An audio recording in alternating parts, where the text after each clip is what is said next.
الله فلا مضل له ومن يضلل فلا هادي له وأشهد أن لا إله إلا الله وحده لا شريك له وأشهد أن سيدنا وسندنا ونبينا وإمامنا ومولانا محمدا عبده ورسوله صلى الله عليه وعلى آله وصحبه وبارك وسلم تسليما كثيرا أما بعد فأعوذ بالله من الشيطان الرجيم بسم الله الرحمن الرحيم يا أيها الذين آمنوا كتب عليكم الصيام كما كتب على الذين من قبلكم لعلكم تتقون صدق الله العظيم.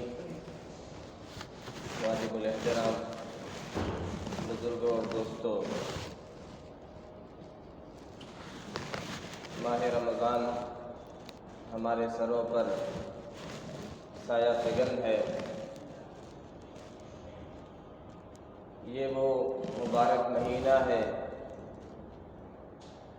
جس کے لیے رحمت دو عالم صلی اللہ علیہ وسلم دعائیں مانگا کرتے تھے رجب کے مہینے سے کہ اللہ رجب اور شعبان میں برکت دے دیجیے اور ہمیں رمضان تک پہنچا دیجیے. یہ مہینہ جسے اللہ کا مہینہ کہا گیا،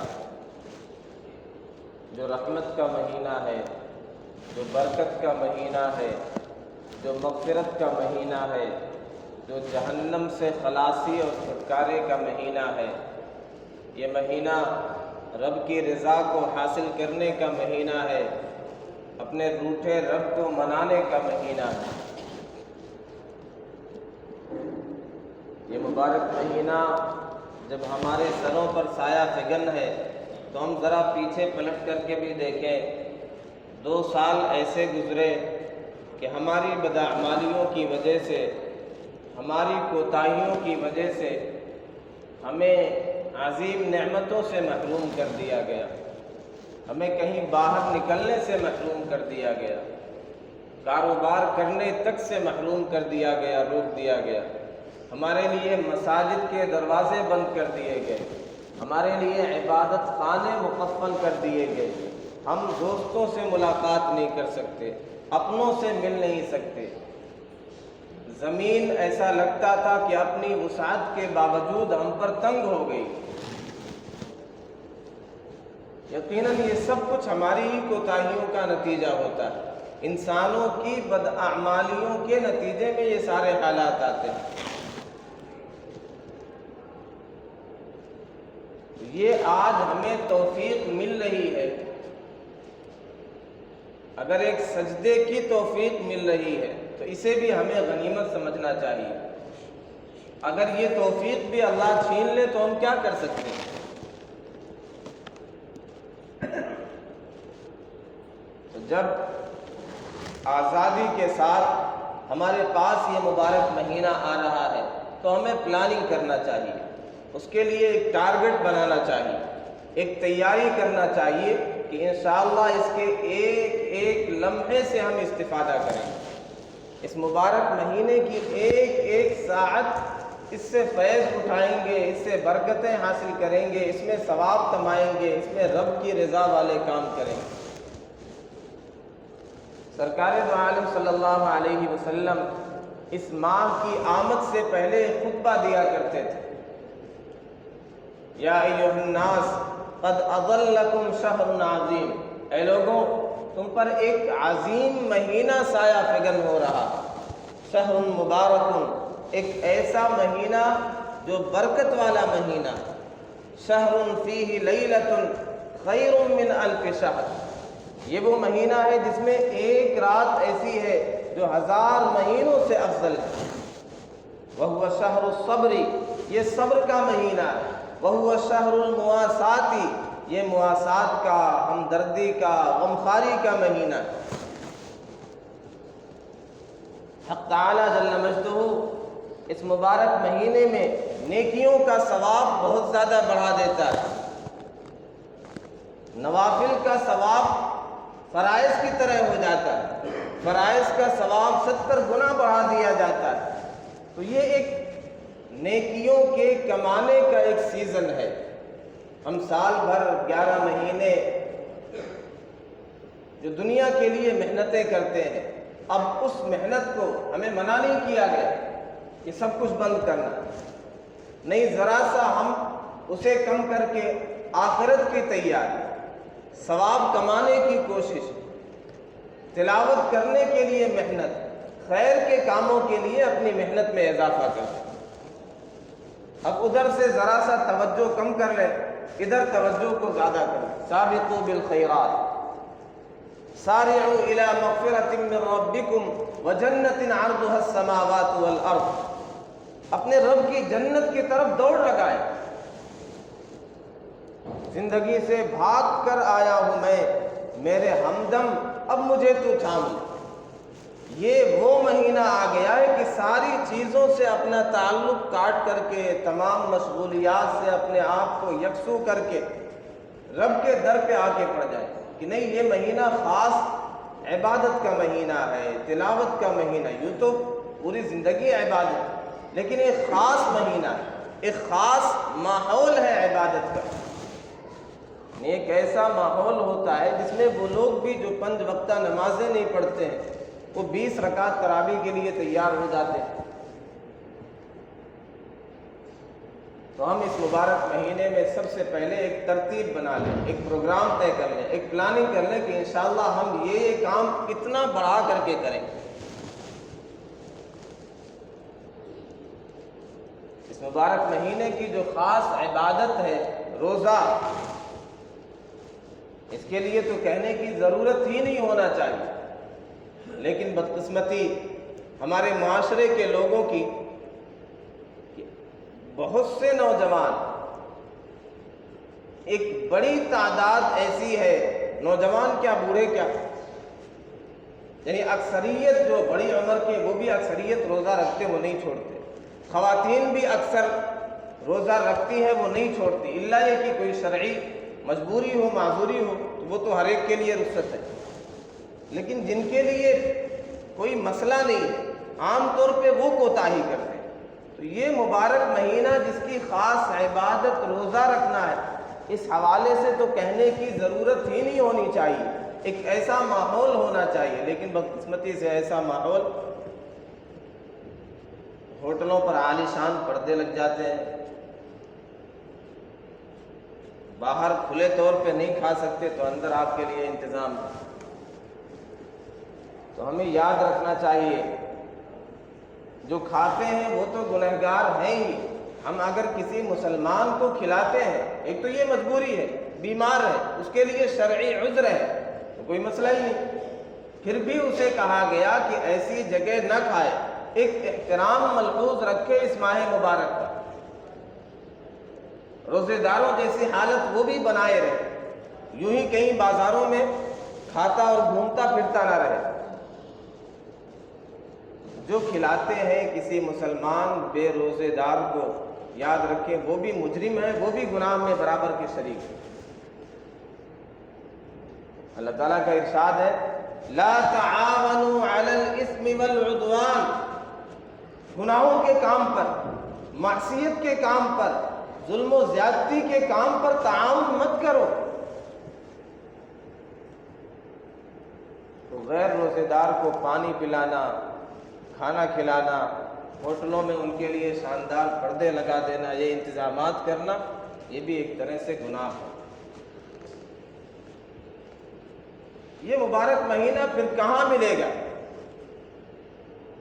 ہم خود بھی عمل کے لیے تیار ہو جائیں اور دوسروں کو بھی اس کی ترغیب دیں، اپنے نوجوانوں کو جو بالغ ہیں، بچے بچیاں، کہ ایک لمحہ بھی اس ماہ مبارک کا ضائع نہ ہونے دیں، روزہ چھوڑنے کا کبھی خیال اور تصور بھی نہ آئے۔ یہ تو ہم ایک پہاڑ جیسا ایک تصور بنا لیتے ہیں کہ روزہ رکھنا 14 گھنٹے کا، 16 گھنٹے کا بہت مشکل ہو جائے گا۔ اللہ تعالیٰ ارشاد فرماتا ہے، یرید اللہ بکم الیسر، اللہ تمہارے ساتھ آسانی چاہتا ہے، اسی روزے کے باب میں آگے تذکرہ ہے اس کا کہ تم یہ سمجھتے ہو کہ بھوک اور پیاس یہ تمہارے لیے مشقت پیدا کرے گی، یہ چیز تمہارے لیے دشواری کا باعث بنے گی۔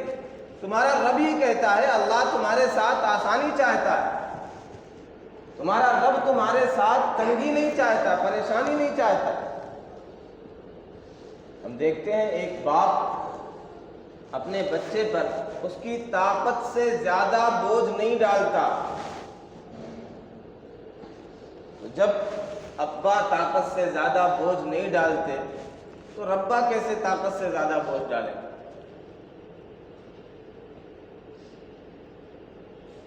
جو رہنا چاہتے ہیں وہ اپنی آزار اور بیماریوں کے باوجود آسانی سے روزے رکھ لیتے ہیں، جو نہیں رکھنا چاہتے انہیں لگتا ہے یہ پہاڑ ہے۔ تو اللہ تعالیٰ تو کہہ رہا ہے گنتی کے چند دن ہیں، تمہیں پتہ ہی نہیں چلے گا، بھوک اور پیاس کا تمہیں احساس بھی نہیں ہوگا، اور پھر اس کے فوائد کتنے ہیں۔ خیر ہمارے پیش نظر تو یہ نہیں ہونا چاہیے، وہ تو ثانوی درجے کی چیزیں ہیں، وہ تو ہمیں ملیں گی ہی، لیکن ہمارے پیش نظر روزہ رکھنا، عبادت کرنا، اس سے یہ ہو کہ رب کی رضا حاصل کرنا، رب کا حکم ہے اس لیے ہم کریں گے، لیکن ساتھ ساتھ بہرحال دنیاوی فوائد بھی ہمیں حاصل ہوں گے۔ چنانچہ اطباء کا کہنا یہ ہے کہ اکثر بیماریاں اوور ایٹنگ کی وجہ سے ہوتی، زیادہ کھانے کی وجہ سے۔ ایک مہینہ جب آدمی اس طرح گزارتا ہے کہ کھانے میں کمی کر دیا اور عبادتوں میں لگ گیا، محنت مشقت کر رہا ہے، بہت سی بیماریوں سے نجات مل جاتی۔ اس ماہ مبارک کی عظیم الشان عبادت جو اسلام کا بنیادی رکن بھی ہے وہ روزہ ہے۔ یا ایھا الذین آمنوا کتب علیکم الصیام کما کتب علی الذین من قبلکم لعلکم تتقون۔ یہ روزہ صرف تم پر فرض نہیں کیا گیا، تم یہ سمجھو شاید ہمیں پنش کرنا ہو، سزا دینا ہو، کوئی تکلیف پہنچانا مقصود ہو، نہیں، رب یہ ارشاد فرما رہا کہ یہ کوئی نئی چیز نہیں ہے، تم سے پہلی قوموں سے یہ چیز چلی آ رہی۔ فائدہ کس کا ہے؟ تمہارا ہی فائدہ ہے، لعلکم تتقون، تاکہ تم متقی بن جاؤ۔ اس ماہ مبارک کی دوسری اہم عبادت تراویح ہے، قیام اللیل ہے۔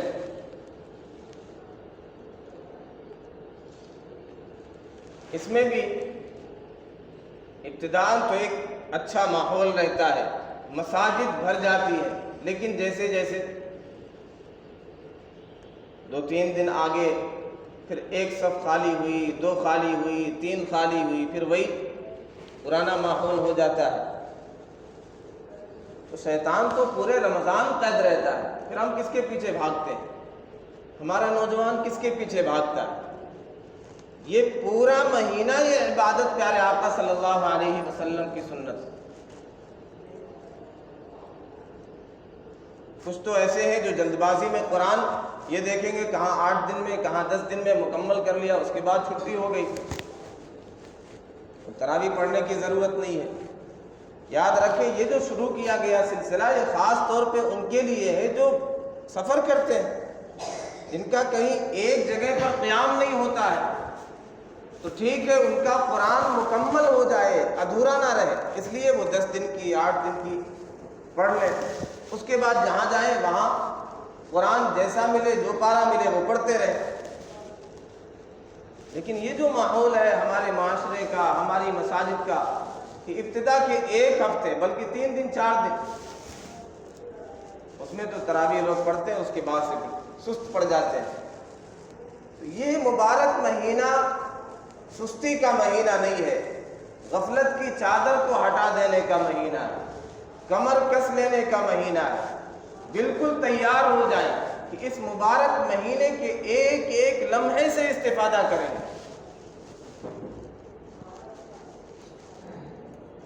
اور اس کے لیے ہم جو پلاننگ کرتے ہیں، کیا کرتے ہیں، کھانا کیسا ہونا چاہیے، مشروب کون سا رکھیں گے، سحری میں کیا پکائیں گے، افطار میں کیا کیا رہے گا، پکوڑے رہیں گے، جلیبیاں رہیں گی، کیا کیا۔ یقیناً مومن کا رزق بھی اس میں بڑھا دیا جاتا ہے، لیکن نہ پیارے آقا صلی اللہ علیہ وسلم کی زندگی میں یہ ملتا ہے، نہ صحابہ، نہ تابعین، نہ اکابرین کے، کہ 4-4، 5-5 گھنٹے افطار کے انتظام میں لگا دیتے۔ خواتین کو ہم لگا دیتے 3-3 گھنٹے، 4-4 گھنٹے افطار تیار کر رہے ہیں۔ یہ کیسی حماقت کی بات ہے؟ وہ مہینہ جو دعائیں مانگنے کے لیے ہے، جو تلاوت کرنے کے لیے ہے، جو عبادت کرنے کے لیے ہے، جو ذکر کرنے کے لیے، اس میں ہم 4-4 گھنٹے کھانے پہ لگا دیتے ہیں۔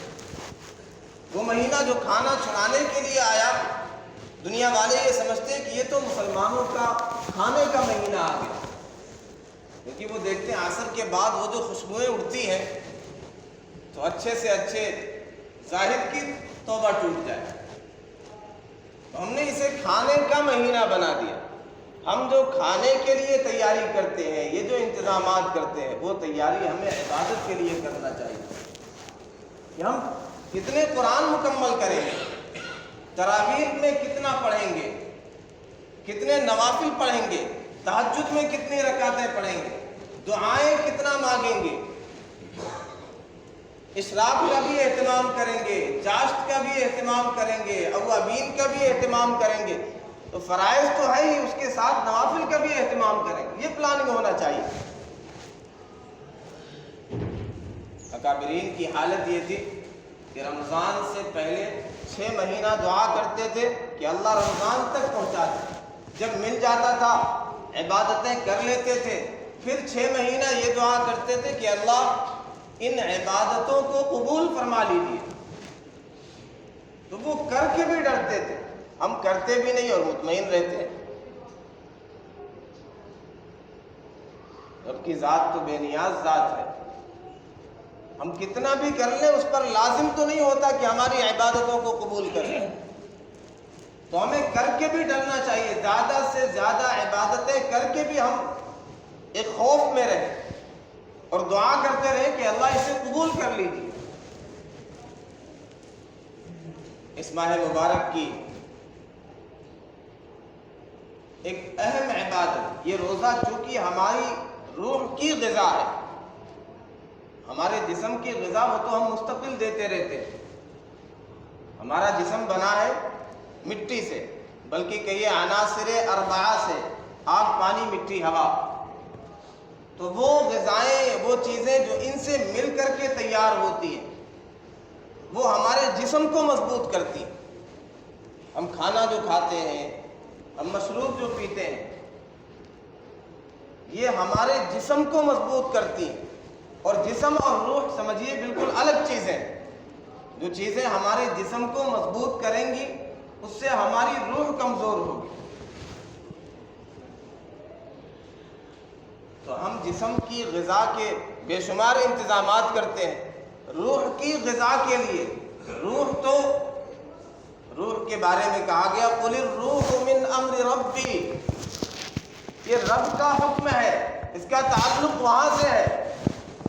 وَنَفَخْتُ فِيهِ مِنْ رُوحِي، اللہ تعالیٰ نے ارشاد فرمایا کہ میں نے اپنی طرف سے روح پھونک دی۔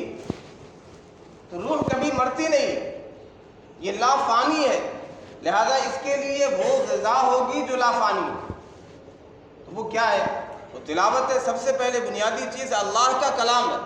روح کا تعلق بھی اللہ کے یہاں سے، اللہ کے امر سے بھی۔ تو روح اللہ، جبریل امین کو کہا گیا قُلِ الرُّوحُ مِنْ أَمْرِ رَبِّي، روح کا تعلق تمہارے رب کے امر سے۔ تو اس کا تعلق اللہ کے یہاں سے۔ قرآن کا تعلق بھی اللہ سے ہے، کلام اللہ کا کلام۔ تو روح کی غذا کا ہم انتظام کریں کہ زیادہ سے زیادہ اس ماہ مبارک میں ہم تلاوت کریں۔ اکابرین کا معمول تو بہت زیادہ تلاوت کرنے کا تھا، روزانہ ایک قرآن مکمل کرتے تھے۔ ہم اپنے اعتبار سے، یعنی چونکہ ہماری مشغولیات رہتی ہیں، دکان بھی دیکھنا ہے، کاروبار بھی دیکھنا ہے، کم سے کم ہمیں یہ عزم کرنا چاہیے کہ انشاءاللہ روزانہ 3 پارے کی تلاوت کریں۔ 3 قرآن پورے مہینے میں انشاءاللہ ہم مکمل کریں گے۔ یہ کوئی مشکل نہیں، آپ بیٹھے بیٹھے دکان پہ تلاوت کرتے رہیں، مسجد میں آئیں۔ عرب والوں کا معمول یہ 5 منٹ 2 منٹ بھی ملتا ہے اگر فرض سے پہلے، تو قرآن لے کے بیٹھ جاتے ہیں۔ ہمارے یہاں کا معمول کیا ہے کہ بات اگر 5 منٹ ہے تو یہاں اندر آنے کے بجائے ذکر کرنے تلاوت کرنے کے بجائے وہاں گپ شپ ہوگی، بات صحن میں یا باہر دنیا کے چرچے ہوں گے۔ تو یہ مزاج ہمیں بنانے کی ضرورت ہے کہ 1 منٹ بھی اگر ہمیں مل جائے تو اسے ضائع نہ ہونے دیں، یا تو قرآن کی تلاوت کریں، استغفار کریں، ذکر کریں۔ یہ مبارک مہینہ اسے قرآن سے بہت گہری مناسبت ہے، تو ہم ایک تو تلاوت کریں، اس کے ساتھ ساتھ یہ بھی عزم کر لیں کہ انشاءاللہ ہم ترجمے کے ساتھ پڑھیں گے قرآن، اور کسی کی نگرانی میں پڑھیں گے، کسی عالم کی نگرانی میں۔ جہاں نہیں سمجھ میں آیا پوچھ لیا۔ پورا قرآن رمضان میں ترجمے کے ساتھ مکمل ہونا ہو، جتنا ہو سکے، پتہ تو چلے کہ ہمارا رب ہم سے باتیں کیا کر رہا ہے، قرآن ہم سے کیا کہہ رہا ہے، حکم کیا دیتا ہے۔ پھر ہمیں پتہ چلے گا کہ یہ چیز تو ہم کرتے ہیں۔ قرآن تو یوصیکم اللہ فی اولادکم للذکر مثل حظ الانثیین، وراثت کی بھی بات کرتا ہے، ہم عمل کرتے ہیں کہ نہیں؟ قرآن تو کہتا ہے ہر فیصلہ تمہارا اس کے مطابق ہونا چاہیے۔ ہم اپنے فیصلے تو دنیاوی عدالتوں میں لے کر کے جاتے ہیں، ہماری خواتین عدالت کی سیڑھیوں پر چڑھتی ہیں، کیوں؟ لوگوں کی دنیا تباہ کرنے کے لیے۔ اگر راحت کا فیصلہ چاہیے تو قرآن سے بہتر کہاں فیصلہ مل سکتا ہے؟ تو یہ مبارک مہینہ قرآن کی تلاوت کا مہینہ ہے، یہ مبارک مہینہ ہمدردی غمخواری کا مہینہ ہے۔ یہ روزہ رکھتے تو ایک احساس ہوتا ہے، جب بھوک اور پیاس کی شدت کو ہم برداشت کرتے ہیں تو یہ احساس ہوتا ہے۔ کتنے ایسے ہیں جو بیچارے جن کے پاس کھانے کا انتظام نہیں ہوتا ہے، جو فاقوں میں زندگیاں گزارتے ہیں، ان کی زندگی کیسے بسر ہوتی ہوگی؟ ہمارے پاس تو اتنے کھانے ہوتے ہیں کہ ہمیں انتخاب مشکل ہو جاتا آج کیا بنائیں، تو ان کی بھی یاد آئے گی، پھر ایک ہمدردی کا غمخواری کا جذبہ پیدا ہوگا۔ یہ مبارک مہینہ سخاوت کا مہینہ ہے۔ پیارے آقا صلی اللہ علیہ وسلم یوں تو کائنات میں سب سے بڑے سخی تھے، اجود الناس صدرا، دل کے اعتبار سے، سینے کے اعتبار سے سب سے بڑے سخی۔